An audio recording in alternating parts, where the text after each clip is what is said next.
English classes channel में आप सभी बच्चों का स्वागत है। आज हम सबसे पहले आपको टेंस के बारे में बताएंगे। टेंस क्या होता है, टेंस कितने प्रकार के होते हैं। आज हम सबसे पहले टेंस बता रहे हैं आपको। टेंस किसे कहते हैं? टेंस माने काल या समय, जिस क्रिया के द्वारा हमें समय का ज्ञान होता है वह टेंस कहलाता है। टेंस जो है तीन प्रकार का होता है, present tense, past tense, future tense. Present tense का मतलब होता है वर्तमान काल, पास्ट टेंस का मतलब होता है भूतकाल और फ्यूचर टेंस का मतलब होता है भविष्य काल। प्रेजेंट टेंस के बाद चार पार्ट होता है। पहला होता है प्रेजेंट इंडेफिनिट टेंस, दूसरा प्रेजेंट कंटीन्यूअस टेंस, तीसरा प्रेजेंट परफेक्ट टेंस और चौथा प्रेजेंट परफेक्ट कंटीन्यूअस। इसी तरह पास्ट में भी होता है, इसी तरह फ्यूचर में होता है। हम आज सबसे पहले आपको टेंस की परिभाषा पढ़े समझिए। टेंस की परिभाषा है जिस क्रिया के द्वारा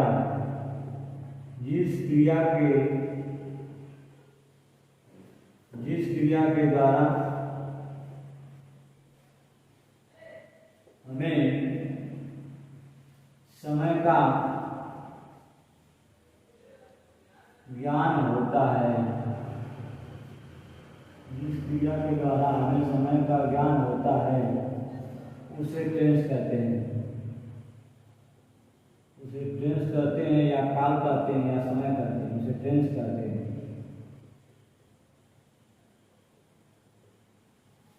देखिए ये टेंस की परिभाषा एक लाइन में है।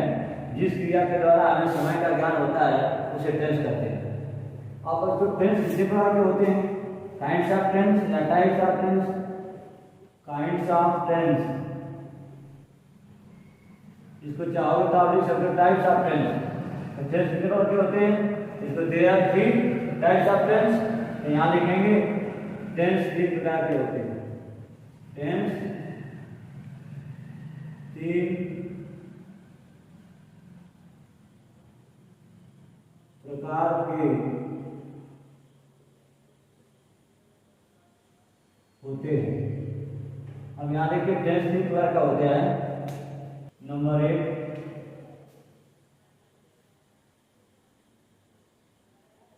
प्रेजेंट टेंस, इसी को कहते हैं हम हिंदी में वर्तमान काल। नंबर दो बच्चों पास्ट टेंस, इसको कहते हैं हिंदी में भूतकाल। तीसरा होता है फ्यूचर टेंस, FUTURE, इसको कहते हैं भविष्य काल।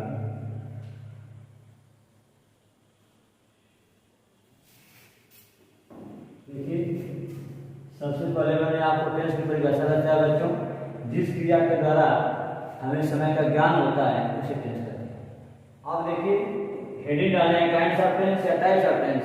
टेंस तीन प्रकार के होते हैं, यहाँ से पढ़ सकते हैं there are three types of tense. इसलिए टेंस तीन प्रकार के होते हैं। नंबर एक होता है प्रेजेंट टेंस, नंबर दो होता है पास्ट टेंस, नंबर तीन होता है फ्यूचर टेंस। प्रेजेंट टेंस को बच्चों हिंदी में कहते हैं वर्तमान काल, पास्ट टेंस को कहते हैं भूतकाल और फ्यूचर टेंस को कहते हैं भविष्य। अब हम एक एक करके टेंस की परिभाषा, प्रेजेंट टेंस की परिभाषा, पास्ट टेंस की परिभाषा, फ्यूचर टेंस की परिभाषा करेंगे। आपको बताएंगे और इसे किसे कहते हैं ये बताएंगे। देखिए सबसे पहले हम आपको प्रेजेंट टेंस की परिभाषा लिखाने जा रहे हैं। प्रेजेंट टेंस समझिए, प्रेजेंट टेंस क्या होता है।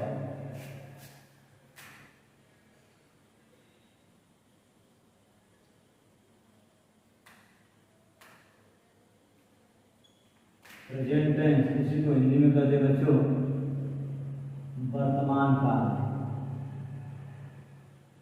प्रेजेंट टेंस का मतलब होता है वर्तमान काल, जिस क्रिया के द्वारा हमें वर्तमान समय का ज्ञान होता है। देखिए यहाँ क्रिया ही कराएगी। जिस क्रिया के द्वारा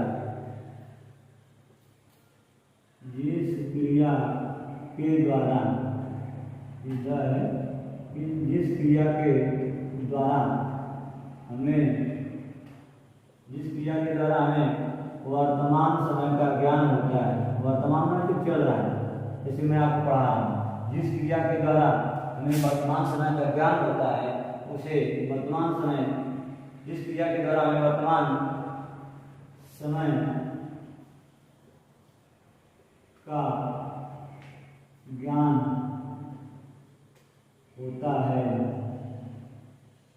उसे प्रेजेंट टेंस कहते हैं। उसे क्या कहते हैं बच्चों? प्रेजेंट टेंस कहते हैं। अभी परिभाषा एक लाइन की है, जिस क्रिया के द्वारा हमें वर्तमान समय का ज्ञान होता है उसे प्रेजेंट टेंस कहते हैं।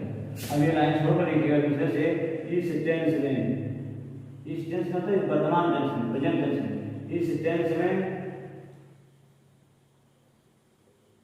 हैं,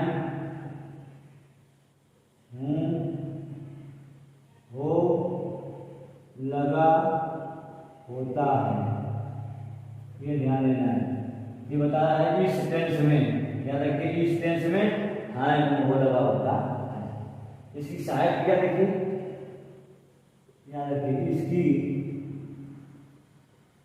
सहायक क्रिया इज, आर, एम होती है। सहायक क्रिया को हेल्पिंग वर्ब, इसकी सहायक क्रिया इज, आर, एम होती है।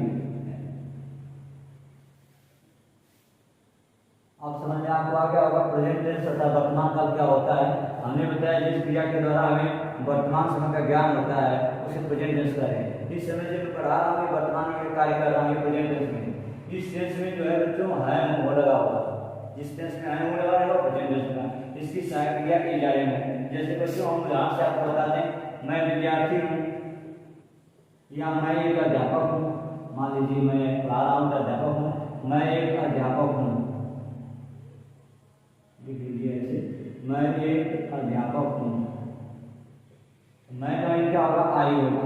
आई के साथ फिर क्या लगाओगे? एम लगाओगे, ये हो जाएगा टीचर, आई एम टीचर। मान लीजिए आप विद्यार्थी हो, मैं आपके पास तुम विद्यार्थी हो, मान लीजिए मैं विद्यार्थी, तुम विद्यार्थी हो,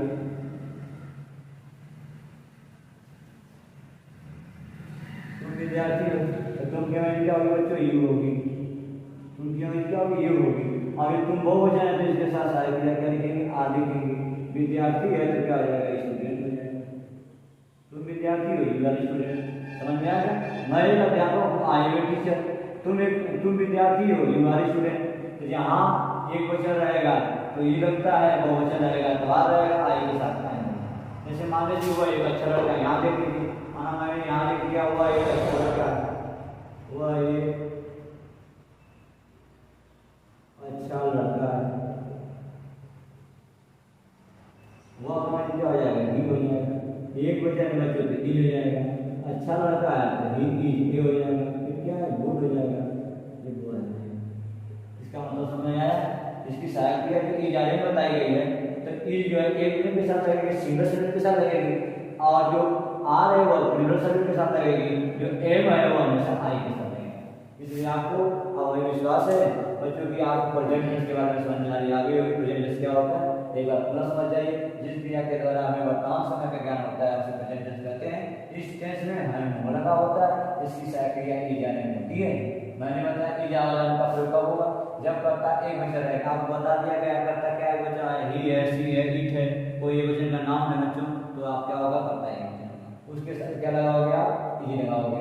जब कर्ता बहुवचन रहेगा, जैसे तुम विद्यार्थी हो, जब बहुवचन करता रहेगा, जैसे तुम दिया बहुवचन करता है तो लगा दी, और आई के साथ हमेशा आई लगाते हैं। इसी के आधार पर आप प्रेजेंट टेंस के बाद जो है छोटे छोटे बाद या बड़े बड़े बाद प्रेजेंट टेंस में रहेगा तो बता सकते हैं। प्रेजेंट टेंस में जान लीजिए किसमें है, मेन क्वेश्चन इसकी है। अब बच्चों आगे हम पास्ट टेंस के बारे में बताएंगे। पास्ट टेंस क्या होता है, पास्ट टेंस कैसे समझेंगे?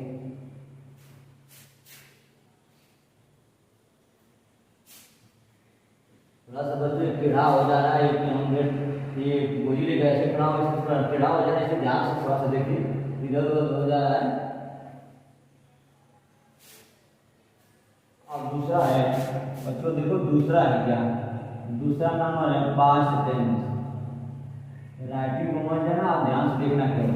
थोड़ा सा सावधान में पढ़े हैं इसलिए गोली लेकर इसे थोड़ा टेढ़ा हो जा रहा है, लेकिन समझिए आप पास्ट टेंस। पास्ट टेंस को हम बच्चों कहते हैं भूतकाल।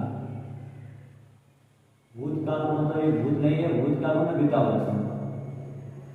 उसका मतलब बीता हुआ समय। पास्ट टेंस क्या होता है इसकी पहचान समझिए। दूसरा मतलब हेडिंग डाले हैं पास्ट टेंस। अब पास्ट टेंस किससे कहेंगे ये समझिए।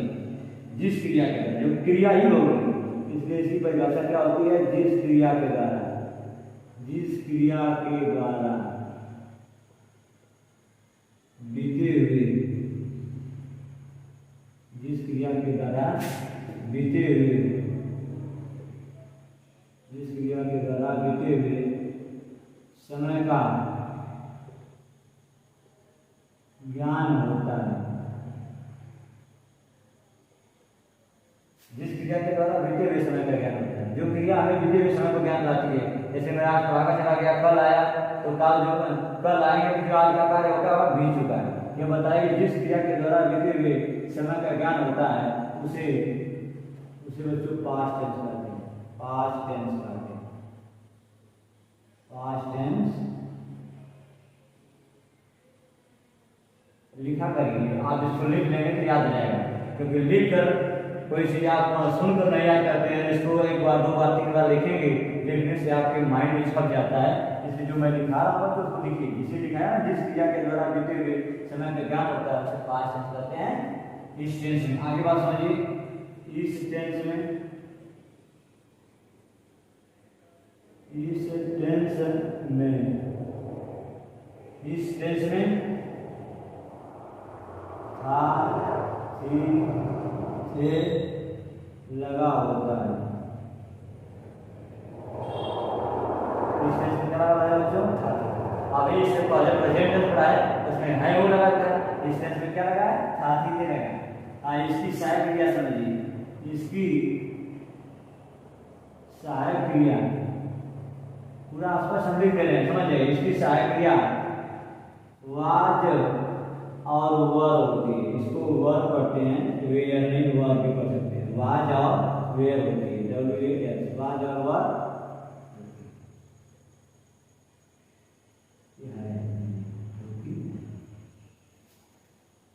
अब तो परिभाषा आपको समझ में आएगी होगी क्या हम बता रहे हैं। जब जिस क्रिया के द्वारा बीते हुए समय का ज्ञान होता है उसे पास्ट टेंस कहते हैं। इस टेंस में था तीन का होता है, इसकी संख्या बनी होती है। आप देखिए एक वाज है और वर का प्रयोग। देखिए जो वाज है वह सिंगल नंबर शब्द के साथ प्रयोग हुआ, अर्थात जो वाज का प्रयोग हुआ वह आई, ही, सी, इट तथा, थोड़ा सा समझने के लिए नीचे बता दे रहे हैं, आई, ही, सी, इट तथा एक वचन नाउन के साथ, नाउन के साथ क्या लिखते हैं, वाज लिखते हैं।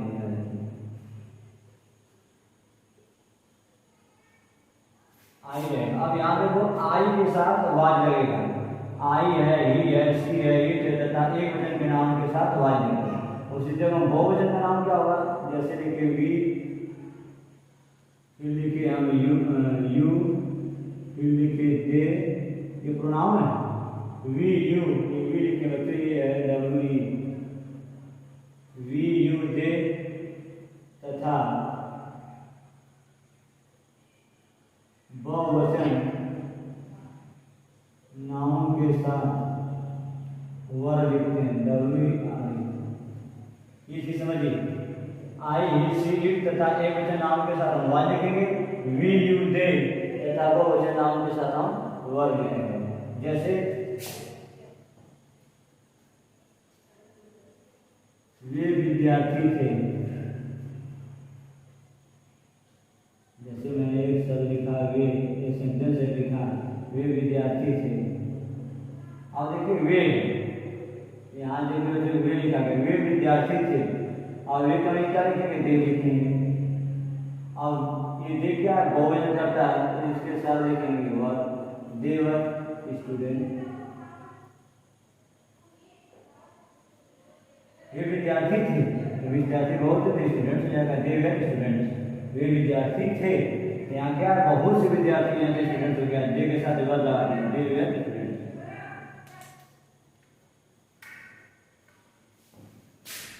दूसरा वाक्य देखिए, यहाँ बता दे रहे हैं, मैं एक खिलाड़ी था।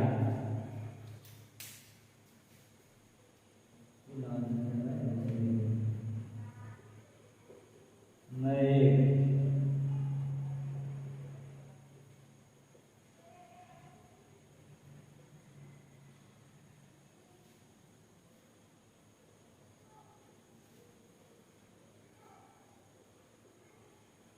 खिलाड़ी थे। तो मैं के लिए क्या लिखोगे आई। अब आई के साथ मैंने क्या बताया वाज लिखेंगे, फिर क्या लिखेंगे खिलाड़ी के लिए क्या लिखोगे वो प्लेयर, आई वाले प्लेयर। वह एक रानी थी,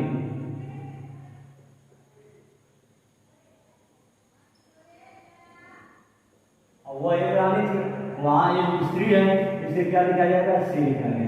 एक वचन है तो क्या लिखा जाएगा वाज, फिर क्या लिखा जाएगा एक रानी का क्या होता है Q, Q U double E N, Q U double E N, Q माने रानी होता है, इससे हो जाएगा सी वाज। इसी तरह आप एक वचन का करता रहेगा तो वाज आएगा, बहुवचन का करता रहेगा वेल आएगा। इस तरह से आप अपने से प्रैक्टिस करिएगा, ध्यान रह जाएगा, आपसे पूछिएगा। अब अगला हम तीसरा बताने जा रहे हैं फ्यूचर टेंस। फ्यूचर को समझ जाइए आप, तीसरा पॉइंट है फ्यूचर टेंस। आज टेंस तीसरा है, तो इसको कहेंगे रियल में फ्यूचर टेंस। फ्यूचर टेंस इसको हिंदी में कहते हैं। हिंदी जानना बहुत जरूरी है, अंग्रेजी जानने के साथ साथ आप हिंदी जरूर जानिए। क्यों? अंग्रेजी मेरी आवश्यकता है, लेकिन हिंदी मेरी मातृभाषा है, इसलिए बच्चों हिंदी जानना जरूरी है। इंग्लिश के साथ हिंदी जरूर जानिए। इसलिए हम लिखे हैं फ्यूचर टेंस। टेंस लिखे हैं थोड़ा सा ऐसा होगा, देख लीजिए ये टेंस है, ये इसको कहते हैं भविष्य का। ये देखिए मैंने बताया ना, इसको कहते हैं भविष्य का। कभी कभी बच्चों से इंग्लिश बोल दिया जाता है, हिंदी पूछा जाता है, नहीं बताते, इसलिए आप याद रखिए हिंदी इंग्लिश के साथ हिंदी उसका हिंदी जरूर जानने का प्रयास करें। ये फ्यूचर टेंस को कहते हैं भविष्य का। इसको क्या कहते हैं, हिंदी की परिभाषा क्या होगा? इसकी परिभाषा होता है एक लाइन में बच्चों, जब क्रिया के द्वारा या जिस क्रिया के द्वारा लिखेंगे, यहाँ लिखिए जिस क्रिया के द्वारा भविष्य में, जिस क्रिया के द्वारा भविष्य में होने वाले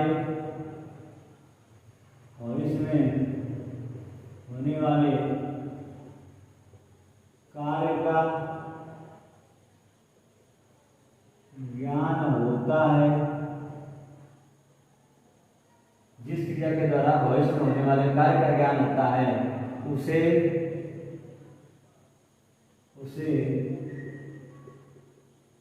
फ्यूचर टेंस कहते हैं।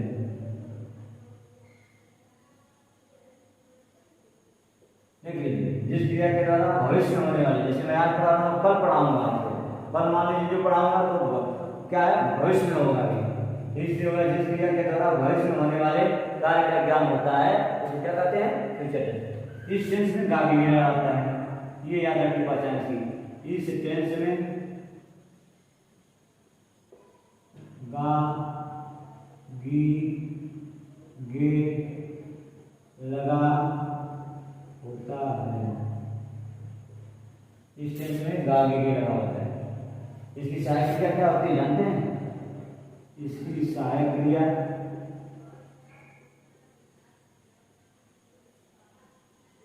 विल, WILL विल, इसकी सहायक क्रिया विल और शायद होती है।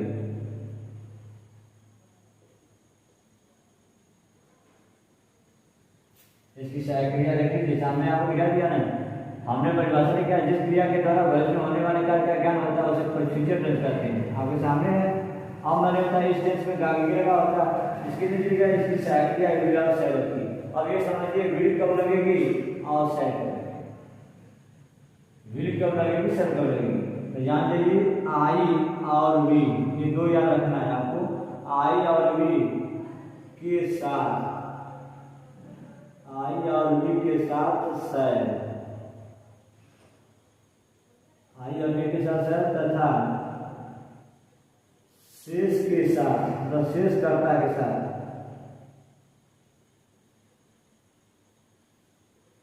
विल लगता है।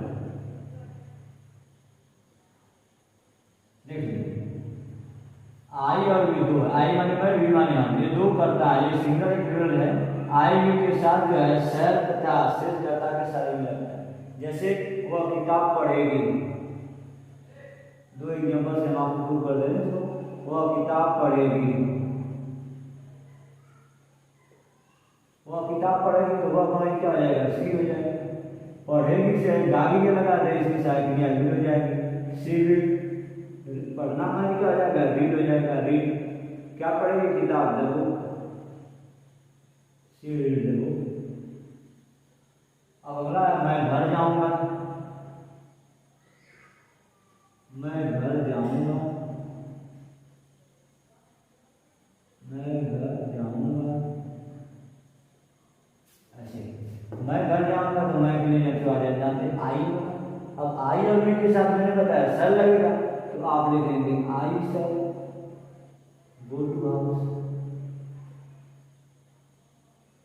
आपको समझ में आ गया होगा कि आई वी के साथ सर तथा शेषकर्ता के साथ लगता है। वह किताब पढ़ेगी, सी विल रीड द बुक। मैं घर जाऊंगा, आई शैल गो टू हाउस। इस तरह से बच्चों हमने आपको प्रेजेंट टेंस के बारे में, फ्यूचर पास्ट टेंस के बारे में और फ्यूचर टेंस के बारे में अच्छी तरह से बता दिया। अब आपको हम बताने जा रहे हैं जिन तीनों टेंस के चार पार्ट होते हैं, वैसे आप पढ़ेंगे तो 3 टेंस के चार पार्ट पढ़ेंगे तो 12 पार्ट हो जाएंगे। सबसे पहले हम आपको प्रेजेंट टेंस के पार्ट बताने जा रहे हैं, प्रेजेंट टेंस के भाग। अब इस चीज को समझिए, प्रेजेंट टेंस के पार्ट होगा कि आपको अच्छी तरह से बताऊं, और जहां कहीं भी आपको ये लगे कि न समझ में आए वो बात हमको रख देंगे तो उसको हम पूरे आपको बता देंगे। पहली वीडियो में मैंने जितना बताया वो आप समझिएगा। आगे वाला है इस चैनल को आप देखिएगा, चैनल अच्छा लगेगा उसको सब्सक्राइब करिए, लाइक करिए।